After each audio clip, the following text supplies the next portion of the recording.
to order. Would you call the roll, please? Absolutely.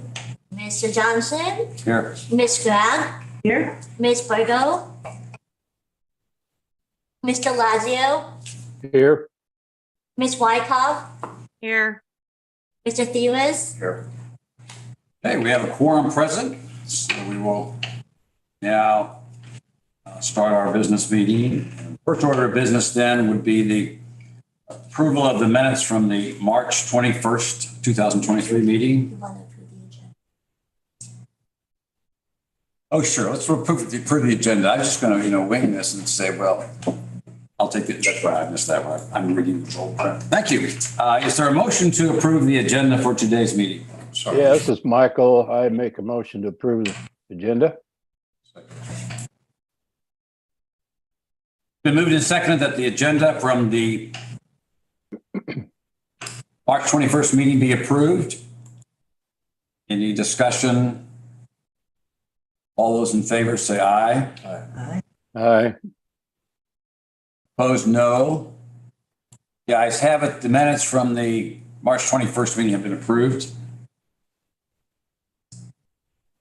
The excuse me, next item then would be the capital improvement maintenance planning subject, and I think, We skipped, so we approved the agenda. yeah, We want to approve.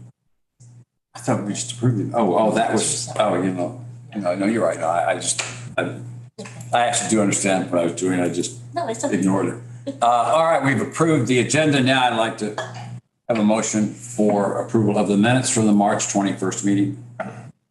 So moved. Second. I second, Michael. Thank you.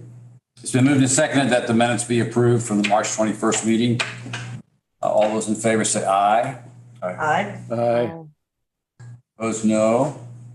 The ayes have it. The minutes of the March 21st meeting have been approved.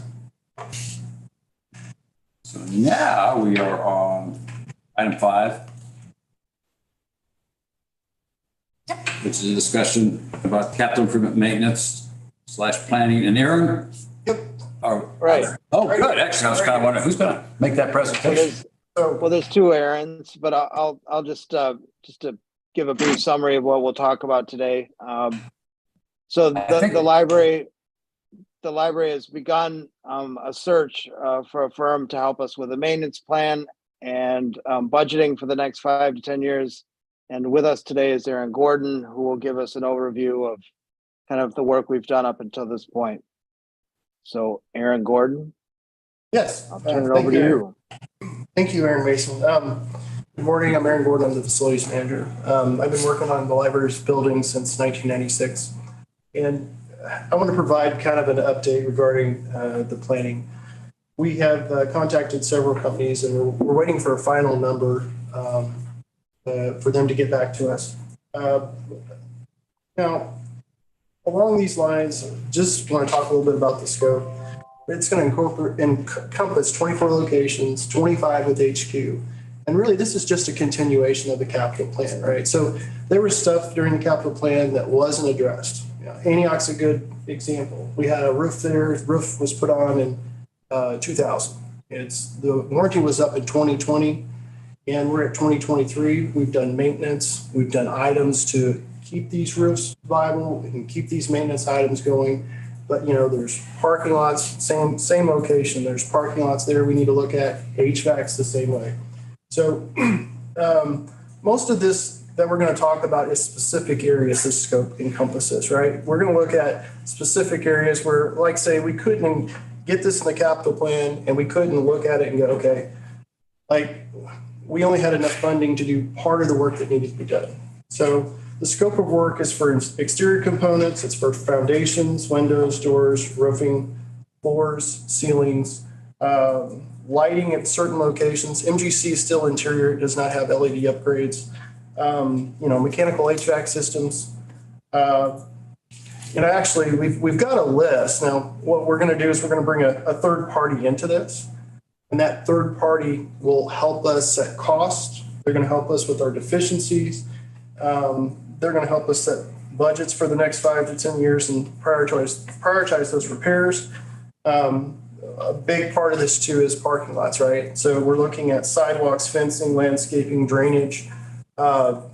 This year we're doing out of Antioch, we're doing a survey and we're doing some geotech work just so we can kind of set up for next year. Could we do a 2-inch overlay? Should we do a full complete replacement? So along these same lines is what this encompasses. And what we want is we want this to be completed by February 2024 so it can align with that budget process.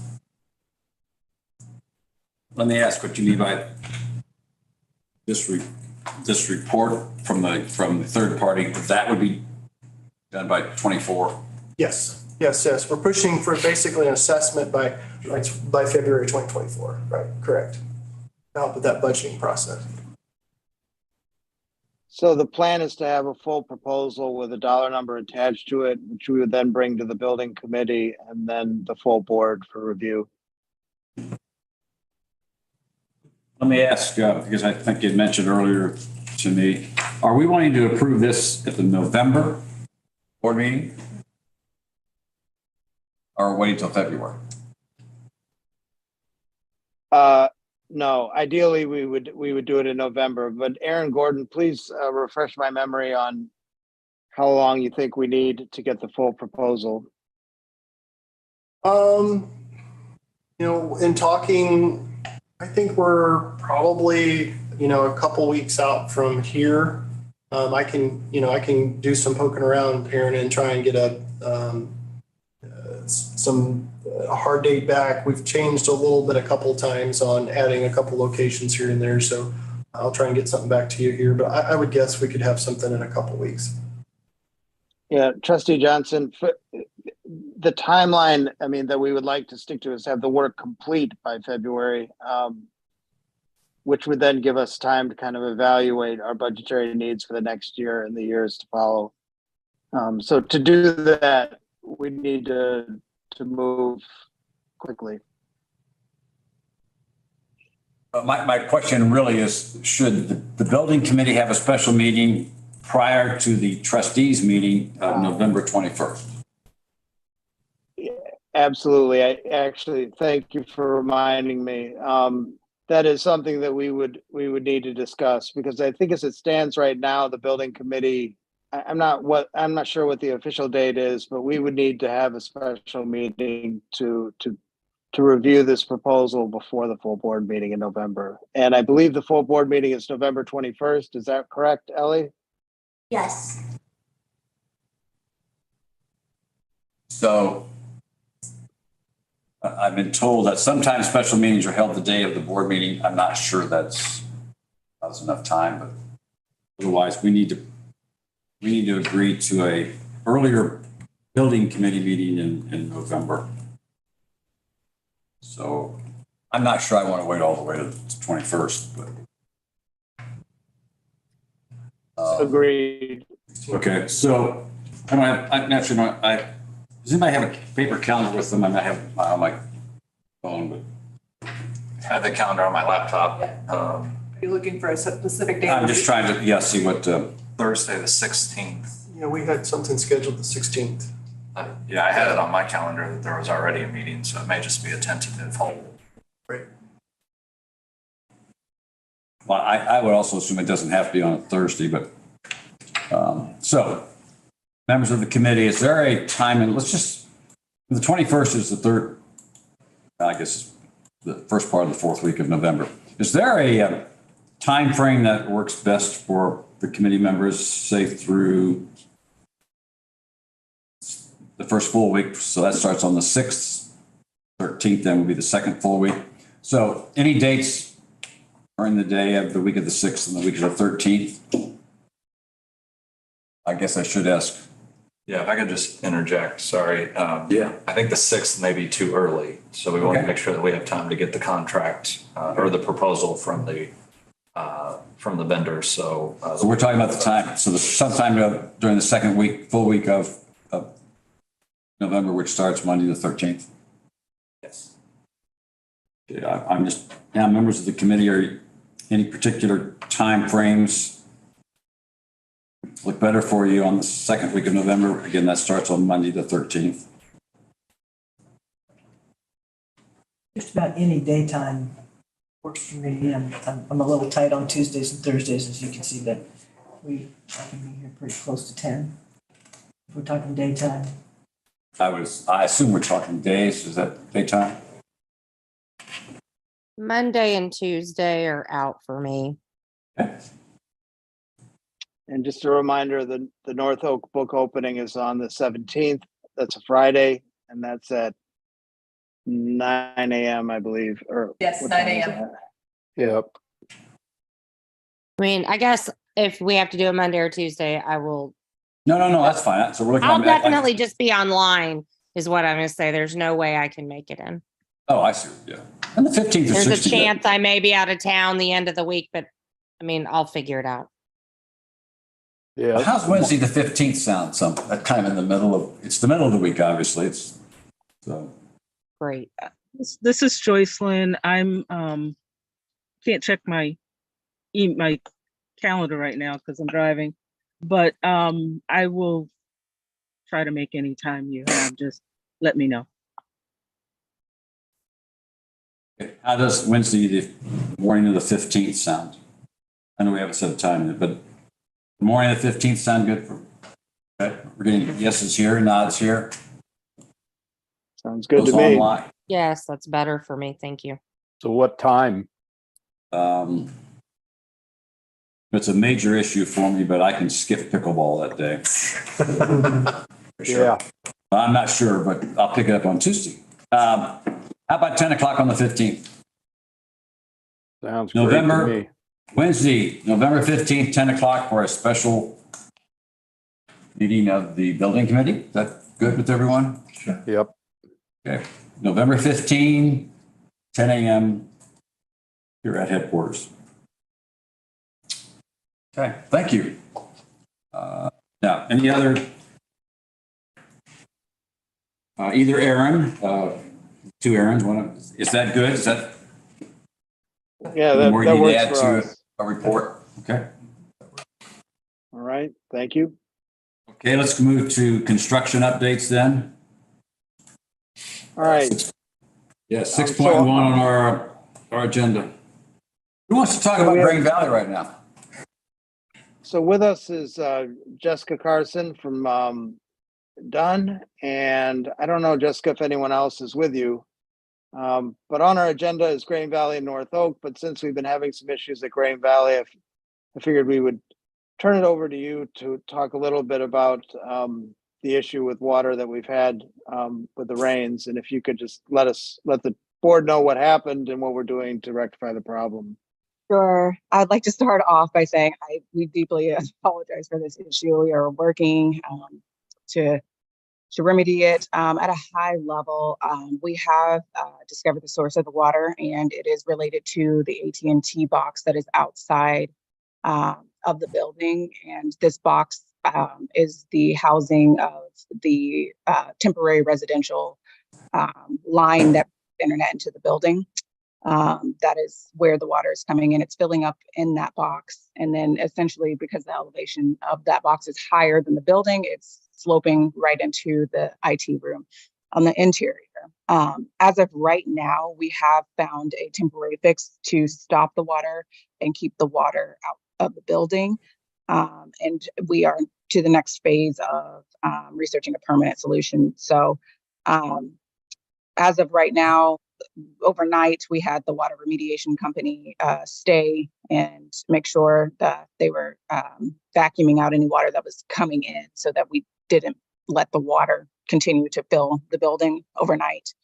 But as of right now, it has been contained, and we are working towards a permanent solution that allows the lines to remain until the permanent line is installed, I think in December. So yeah, like I said, we have a lot of fans going on the interior, and it's drying out. We are working JE Dunn with our quality team to make sure that we are covering all of our bases, to make sure that drywall is cut and allows the cavities to dry out appropriately and quickly to avoid any mold or anything like that. So yeah, that's where we're at. Let me know if you have any additional questions, but yeah, we've contained it, and we're working towards finding a permanent solution. Yeah, this is Michael. I have a question. Sure. Certainly. So what's the long-term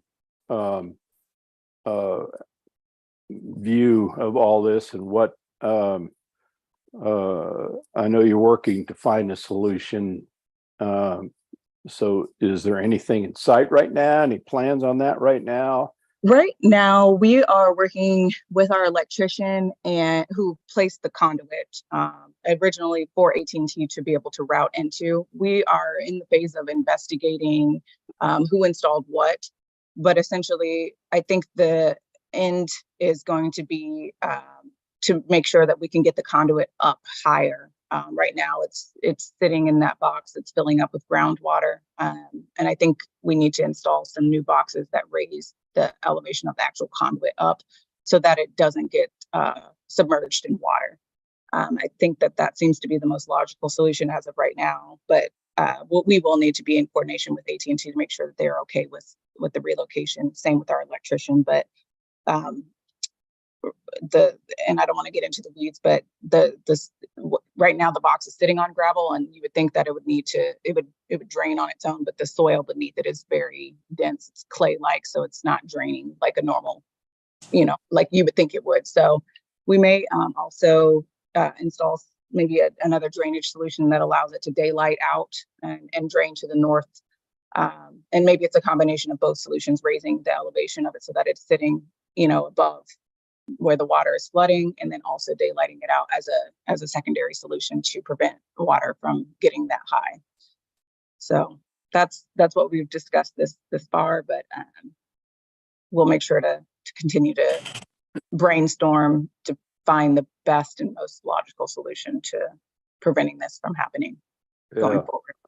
Well, I appreciate your answer, but this is very concerning to me personally. It's like, wow, brand new, facility.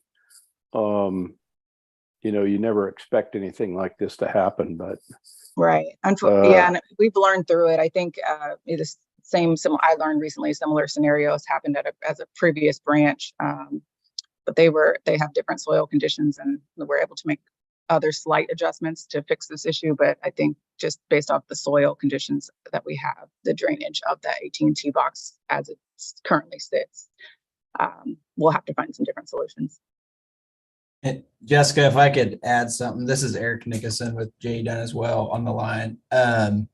To be fully transparent, there was, I think, as some of you may know, there was some issues getting internet service to Green Valley, which I think delayed the opening for a little while, and AT&T installed kind of a temporary solution. And just initial review leads us to believe that the way they installed the temp solution is the source of the water coming into the building.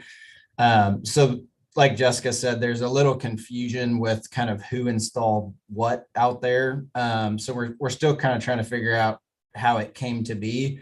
Regardless of that, we think we've got some solutions for it, but we also at the end of the day need to figure out kind of who did what to see, who's responsible. But anyway, at the end of the day, it appears to be potentially an AT&T issue when they installed the temp service. Ron, I think you had a question. Yeah, I was just wondering, was there not some kind of a cover or something as simple as that could have been put up on the box to preclude what seems like a deluge inside the building? So the AT&T box is not a weather tight seal. It does have a very heavy lid on it, similar to what you would have like a water manhole. They're very heavy. They aren't watertight. But if you were to look at a section of that box, it sits on gravel, and theoretically it should be draining out.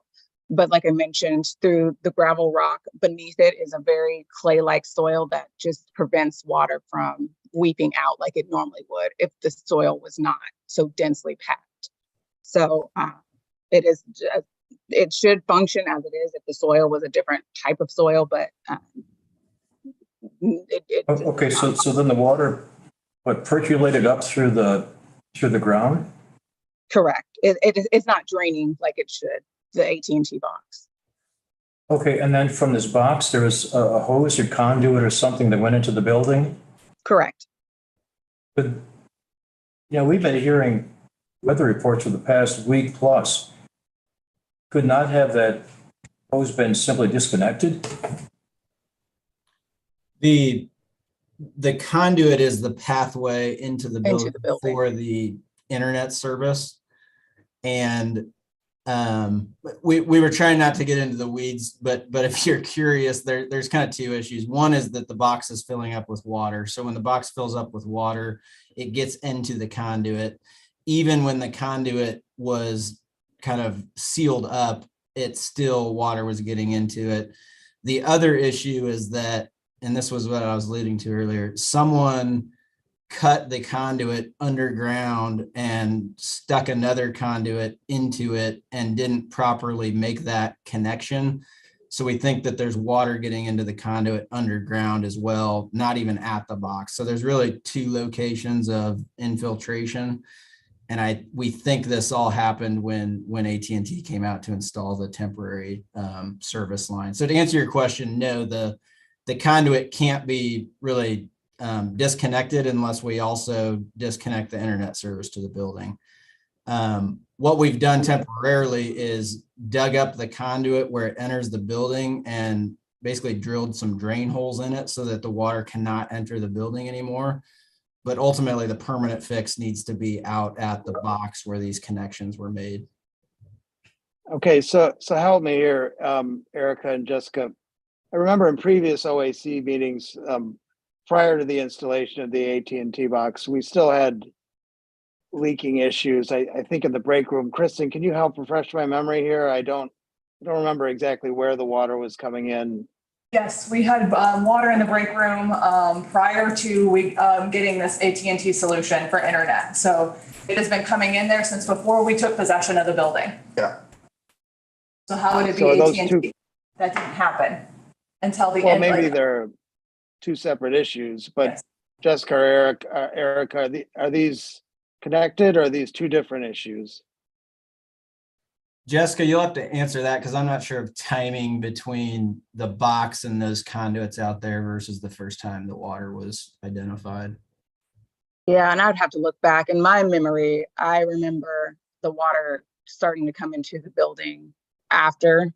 I remember specifically our trade partner had to dig up something on the site to isolate these conduits.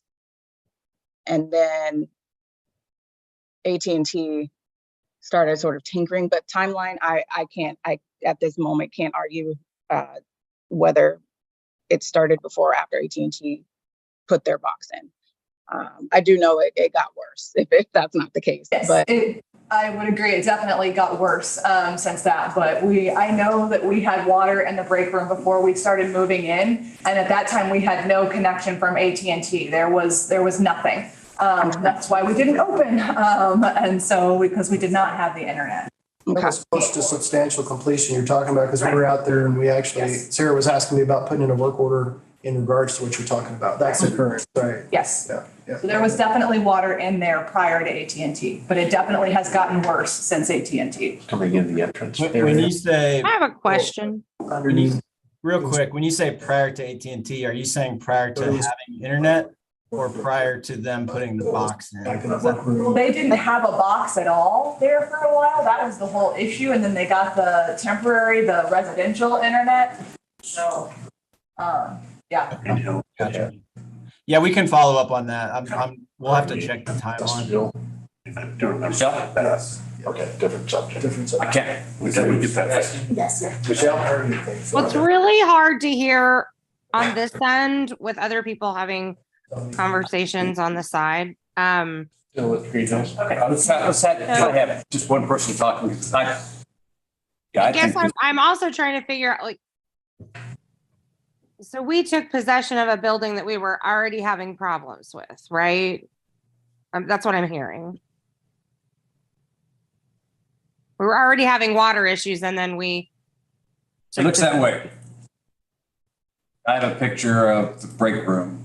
So I assume that was prior to our taking possession. I don't know, but Okay, That's so, water on the I mean, I guess break room. there's a few things here, but so is eight, I mean, I get we're like trying to be politically correct here, but I don't know that I have that kind of patience, I guess, with this. So it is AT&T helping with this? Or are they being difficult? Like, do we need to, are our attorneys involved? Do they need to be involved? Like, what do we need to do to actually just like get this fixed?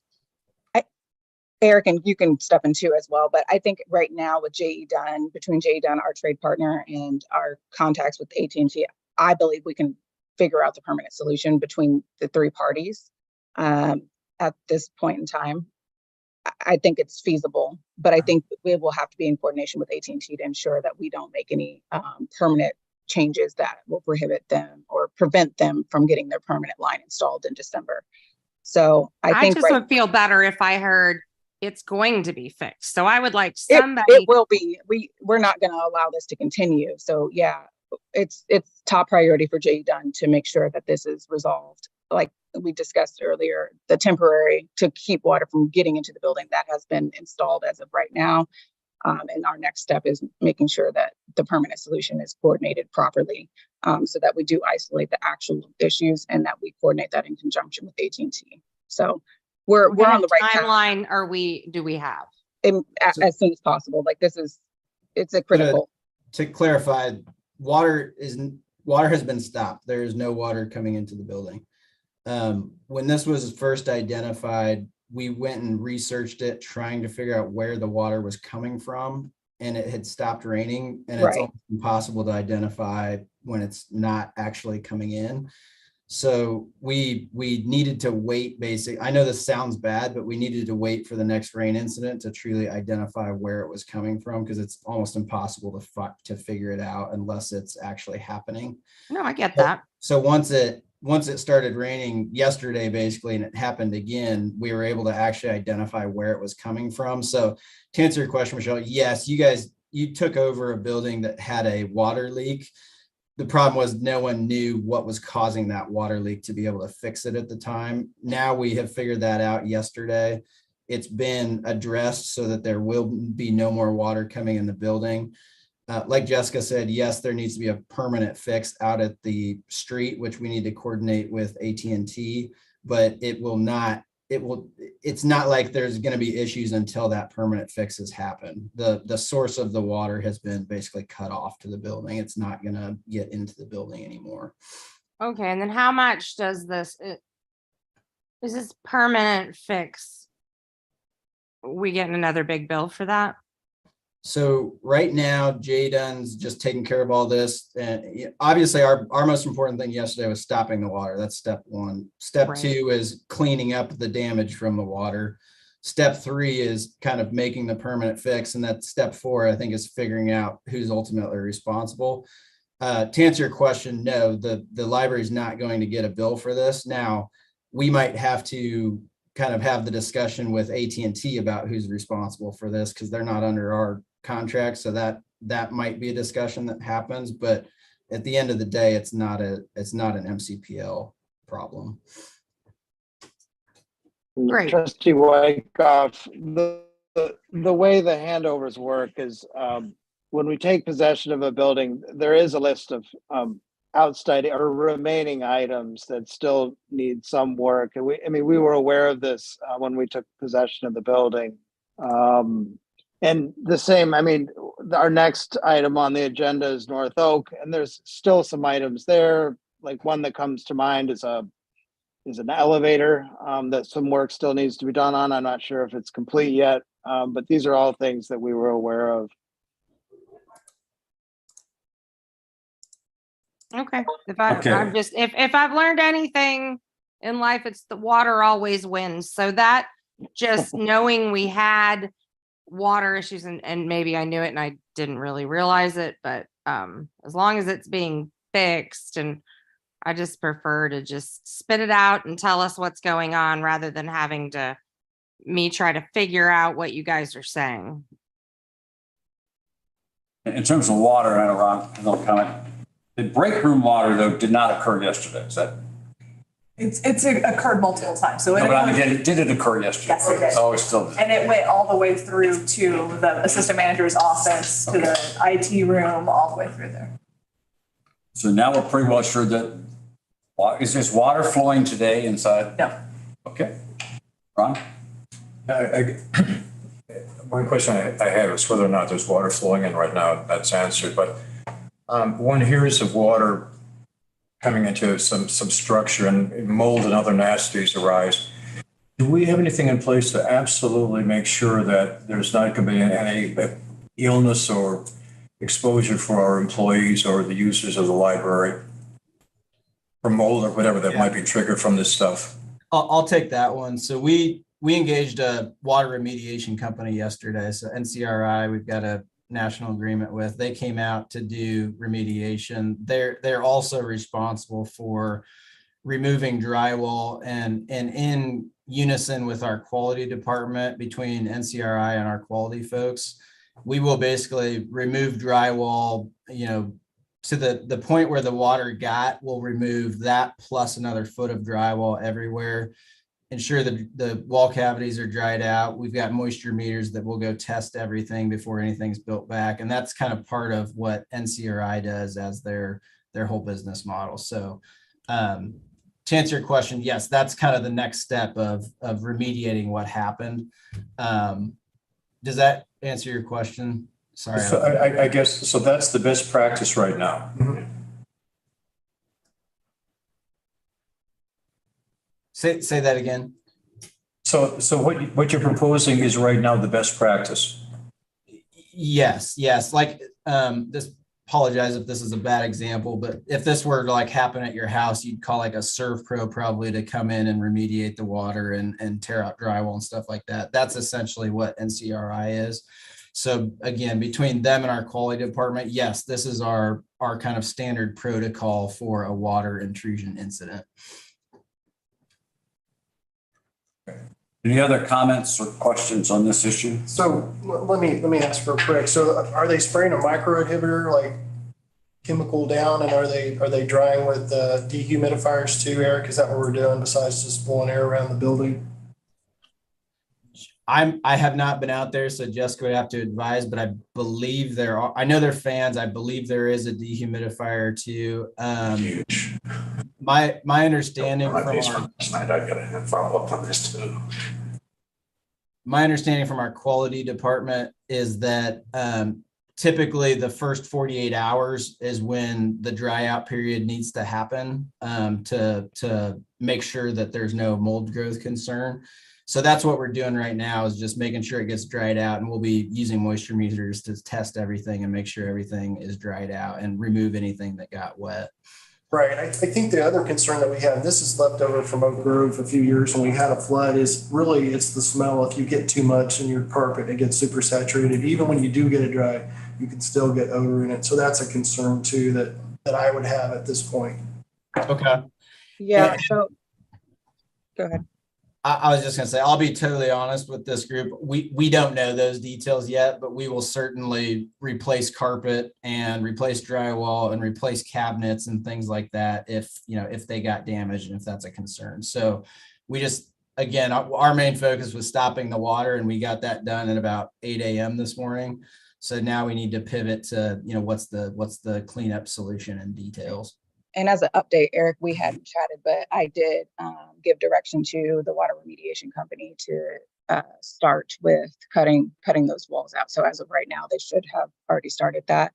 That will include the casework, toe kick in the break room as well, to make sure that it dries out underneath the casework. And then they will, for any walls that don't show signs of moisture, to make sure they are going to do a moisture test to determine if any other walls that don't show signs of water need to be taken out as well. So as Eric said, it'll be the highest point plus another foot of the drywall that's going to be taken out, which will expose the wall cavity and allow it to fully dry. In regards to the carpet, I did speak with our QA/QC. He does recommend that we pull up the tiles that were wet, let it dry. Even though we have done the vacuuming of the water out, he does recommend that we take the tiles up to allow them to dry. He does not believe that we need to replace the tile, mainly because the adhesive is water-based. So it will dry down and then it'll return to its natural state and function as it's supposed to. But yeah, in regards to the carpet tile, he does recommend that we pull the tile up where we can to allow it to dry. Any other comments or questions? Thank you, and I do appreciate a lot of the discussion and the answers. I think North Oak is probably the next item in this subsection. So updates on North Oak? So North Oak opened in September, and we are operating. Bam was very busy, so that's great. And we're still waiting on a few things that J.E. Dunn is working on. One of those things is an update to the elevator. And so there is some two-way, and Gordon gave me a RAF, area of refuge, two-way communication system that has to be added to the elevator for it to pass permanent occupancy. And so that is coming. They're struggling to get the parts for that. We still do have temporary occupancy of the building and can operate as normal. But there will be a process where for a couple days, the elevator will be down while they're installing that two-way communication unit. It is supposed to allow, yes, sorry. If I could just interject here. So this is, it's important to note here that neither Dunn or the library were aware that this was required at the time of installation. I mean, Eric, you can kind of give the history on this, but it's simply a matter of a regulation that was unenforced at the time of the permitting process. And then we were made aware of literally like at the 11th hour. Eric, if I'm mischaracterizing this, let me know. But no, so this is something. Yeah, go ahead. That's essentially correct. There was a new code in 2021 that got published that made this requirement, and the city did not start enforcing it until about like 3 months ago. So we were one of the very first projects in the city that they said that this was going to be required. So between the design team and J. Dunn and MCPL, no one really was aware of this until the city brought it up right when we were doing final inspections. And we did try to push back, but they weren't hearing it. So a minor expense, but we're permitted to use the elevator up until the point where we make the repairs. Which city is this? Kansas City. I assume that's where that's coming from. So. Okay. Any other comment? Yeah, go ahead. I'll just add quickly, the reason for the, I'll call it delay right now, is even the elevator contractors in town haven't really done a lot of this before because it's a brand new code. So the contractor we were working with did it on a couple of other projects very recently, like within the last month or two, and they were having some issues with those systems functioning correctly. So before they go do it at MCPL, they want to make sure they work through and troubleshoot the issues they had the first time they installed it on these other projects to make sure that what they go install at the library is going to end up working. So that they're trying to get that figured out before they go schedule the work to do it. Thanks, Eric. Any other questions regarding or comments regarding North Oak? All right, let's move to Riverside. Any update on Riverside? Yeah, we have Steve Thompson here from Project Management Consultants. And Steve, if you could just give us a brief update on both projects and maybe talk a little bit about the brick, which Trustee Lazio was asking about. I'll start out. I don't know when the brick color selection was made. That would be before our involvement, and we can ask SAP architects. But I'm sure in their presentations, that each group went through some presentation to the libraries, and hopefully that what they have up there is what was selected or agreed to.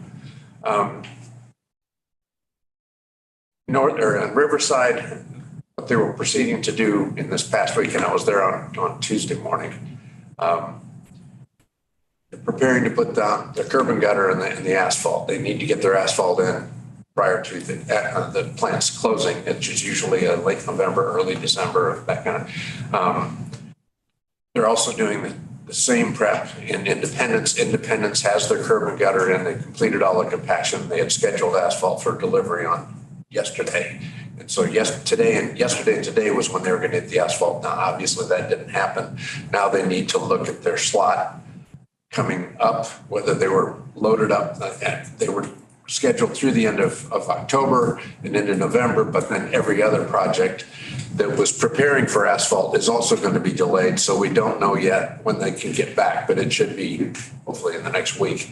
And at Riverside, they were preparing for all of this, and they had the compounding factor was that the site of the old Quick Trip was built on uncontrolled fill, if you want it. It wasn't compacted and checked all the way up. So we had to put the building on stone columns and everything else.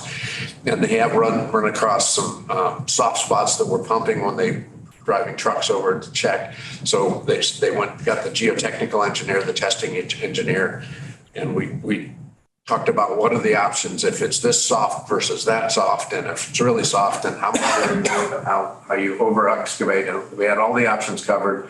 The geotechnical fabric and grid were on site. They had managed to remedy all of the site except the main entranceway, which is a concrete deck. They were working on that while I was out there Tuesday. And the Magellan lady was there to make sure everything is safe on the gas lines. And they did find some conduit that connects the streetlights that was not encased in concrete. So Evergy is going to have to remedy that situation. So it was encased, and then we got partway across the drive and it was not. So that question is going to involve Evergy. I have to believe that they didn't leave any of those openings done at the end of the day, but that spot will still need to be continued and finally remedied before they can get in line for asphalt. Their curb and gutter, everything is on schedule. It should happen well before we lose our supply of asphalt. But that's what they're up against, because if you don't have that covered for winter time, you can't open a plant for it. So it'll be spring before that happens. They're both still on schedule to accomplish that. The rain in the last few days didn't help at all.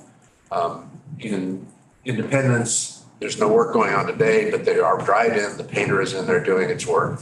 At Riverside, the drywall has gone from the top down, which they've done the previous week, all the way down, and they're taping and finishing, and it's looking very good. They're making good progress. I don't think Riverside will catch Independence, but the two superintendents are certainly competing, which is a good thing. You want to encourage that. Both the jobs are going well. The quality's good.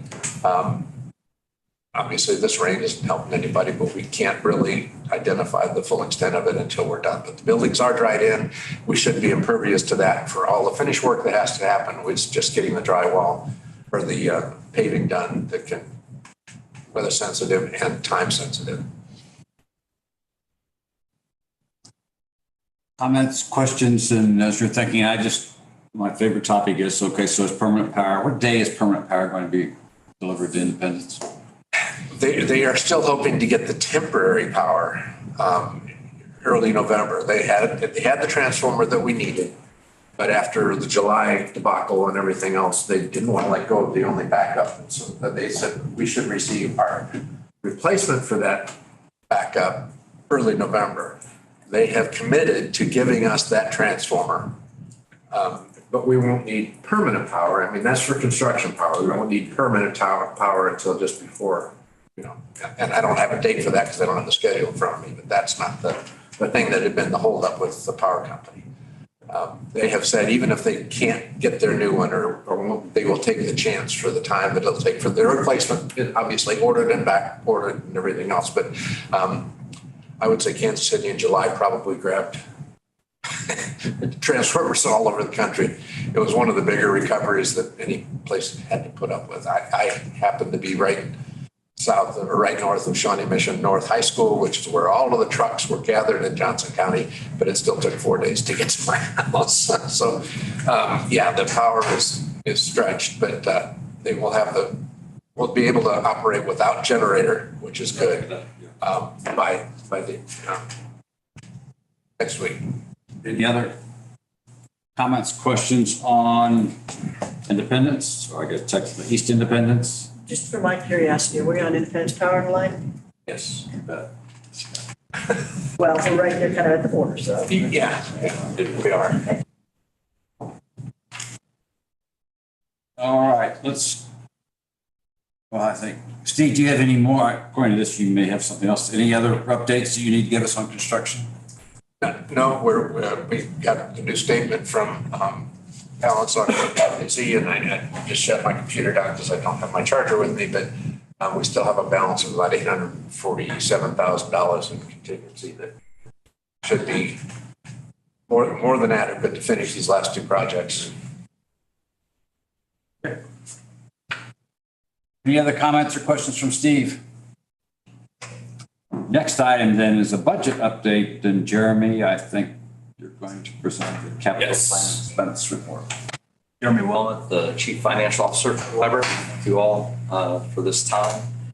As you all know, I've been here about a month. One of the things I've been trying to do in that time is really get my hands around, get comfortable with this capital plan and all the variations and changes that have occurred over time. And so we wanted to introduce this format that we think hopefully will be fairly easy for the public and for everyone to follow along with from here to the end of the project. So when I start to put documents together, I always like to try to find something to anchor the document. So in this case, the anchor is the audit. Not that you all have it in front of you, but the audit in note 12 talks about the commitments that the library has made. And it shows a total project budget of $131.8 million for this capital project. That number is also repeated in the budget document. So that's the budget that we're going with. Expenditures through June 30th were $117,008,000. And so what this document is essentially capturing is that the revenues through the audit are the first section. And then our projected revenues needed to get to the end of the project that have been allocated by the board for total revenues of $131,422,079. Then just under that are expenditures. That top line ties to our audit. So that's the 117 million that I just referred to. And then our current expenditures, those that have occurred from July 1 of 2023 through September 30th, 2023, is $1,974,024. To the right of that, we have it split between what's been deemed construction value and then essentially everything else: design, furniture, equipment, moving, all of that. And then that final category is the property acquisition. So our actual cash expenses through September 30th is $118,982,043. And then our projected expenditures, the two significant projects that we just discussed, East Independence and Riverside being the lion's share of this projection, is 12.8, almost 12.83 million. So you see our projected expenditures are slightly over our projected revenues. Should the projected expenditures not come down as we go through this process, we will then be looking for the board to allocate that final $387,000. But discussions that we've had with J.E. Dunn, discussions that we've had with Ellis, we're pretty confident that we're going to be able to shave these dollars down and not have to ask for that additional money to complete these final projects. But just in an era of transparency, we want to make sure that it's very clear what the board is allocated in terms of revenues, what we've actually spent and what we're projecting to spend through the end of the project. And then the second page of this document simply lists all of that summary by project. So actual expenditures for each of the facilities. The year-to-date expenditures are in the middle of the page, and then what we have remaining through the end of the project is in that far right section. I'd be happy to answer any questions that you all may have with the limited knowledge that I have. Any questions, comments? This presentation, capital plan presentation?